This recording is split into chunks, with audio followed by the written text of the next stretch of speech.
शिवाजी महाराज चषक राज्यस्तरीय कबड्डी स्पर्धा आत्ताच सांगितल्याप्रमाणे 30 एप्रिल ते 4 मे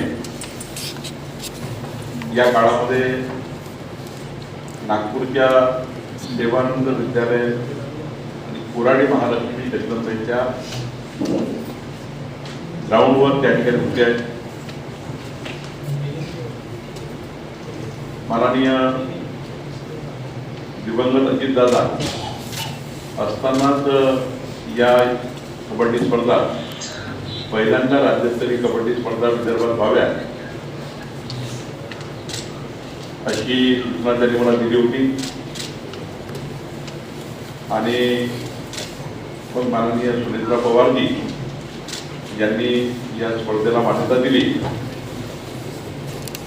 या स्पर्धेला 30 तारखेला आदरणीय सुनेत्रा पवारजी या स्पर्धेचं उद्घाटन करणार आहेत सायंकाळी 6 वाजता.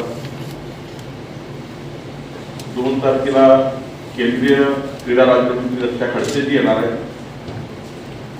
आणि 4 तारखेला माननीय मुख्यमंत्रीजी याचा समापन करणार.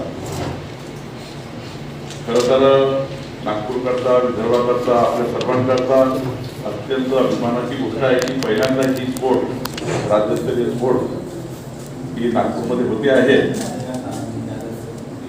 आणि सोबतच 2 दिवस 5 आणि 6 तारखेला जिल्हास्तरीय प्लेयर्सना तिथे पुढच्या स्टेट लेवलला जावे म्हणून 2 दिवस खूप आम्ही जिल्हास्तरीय कबड्डी खेळाडूंना दिलेला आहे.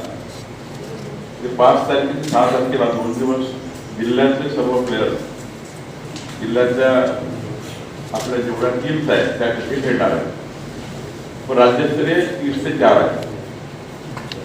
मला असं वाटतं की या स्पर्धेच्या माध्यमातून जी विदर्भातल्या कबड्डी प्लेयरची जी एक महत्वाची मागणी होती आमच्या संघटनाची मागणी होती ती पूर्ण झालेली आहे. राज्यस्तरीय संघटनाचा मी आभार मानतो, जिल्हास्तरीय संघटनाचा आभार मानतो आणि विदर्भातल्या संघटनाचा आभार मानतो. त्याचं एक मोठं योगदान या स्पोर्टला आहे. खरं तर या स्पोर्ट करता आपल्या जिल्हा क्रीडा अधिकारी यांनी प्रचंड मेहनत घेतली आहे. ज्याचे अध्यक्ष संकेत बावनकुळे यांनी या ठिकाणी या स्पर्धेकरता मागच्या 3 महिन्यापासून सर्व स्तरावरती मदत करण्याचा प्रयत्न केला आहे. आमचे पियुष आंबेडकर यांनी या ठिकाणी त्यांची व्यवस्था पूर्ण केली आहे. खरं तर या स्पोर्टमधनं सगळ्या अधिकारी मंडळाला आपल्याला माहिती आहे छत्रपती शिवाजी महाराज चषक 2025-26 ह्याकरता आमच्या अध्यक्षांनी मागील 1 वर्षापासून माननीय राज्याचे मुख्यमंत्री देवेंद्र फडणवीस साहेबांना क्रीडा मंत्री अजितदादापासून आम्ही मागणी करतो आहे. आणि आज यावेळेस सुनेत्रा पवार मॅडमने आमची मागणीता केली आणि मागे पालकमंत्री साहेबांनी खूप फॉलोअप करून आपलं हे चषक महाराष्ट्र हे आपल्या पहिल्यांदा विदर्भात आलेली आहे. आमचे नागपूरचे ग्रामीणचे सगळे आमचे पदाधिकारी यांनी पण वेळेवर फॉलोअप करून हा एवढा मोठा शिवशाही आपल्या विदर्भात आलेला आहे आणि नागपूर ग्रामीणला आणलेला आहे.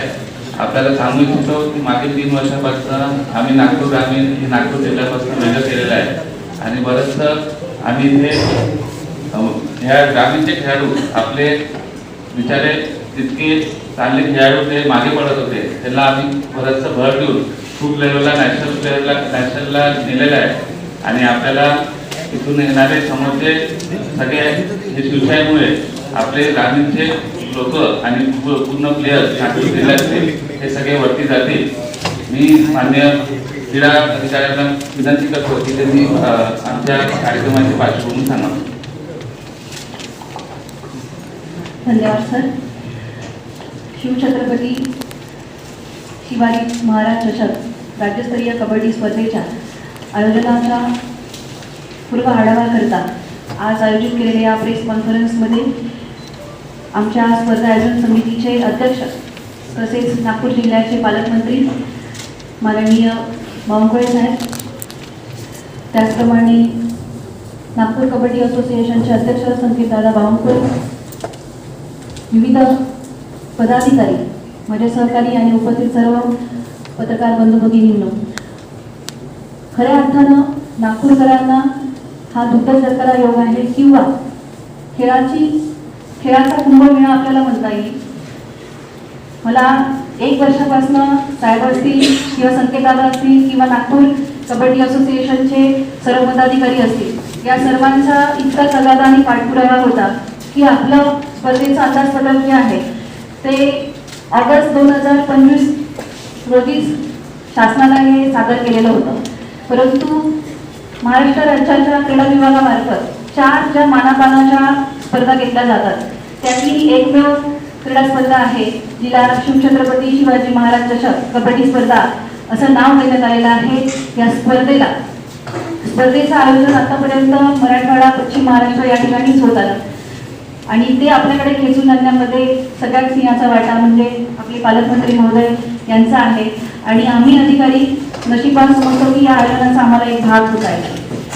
स्पर्धेचा आढावा किंवा स्वरूप सांगताना मी आपल्याला सांगू इच्छिते की ही स्पर्धा जी आहे 2 वर्षापूर्वी याचं निधी जो आहे, फंड जो आहे 75 लाख करण्यात आला, परंतु जवळपास 20-21 लाख रुपये हे लोक पारितोषिकांमध्ये जातात.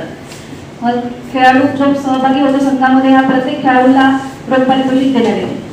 त्यानंतर प्रवास भत्ता आहे, पंचमानधन आहे, असं जर कॅल्क्युलेशन केलं तर जवळपास 39-40 लाख रुपये याच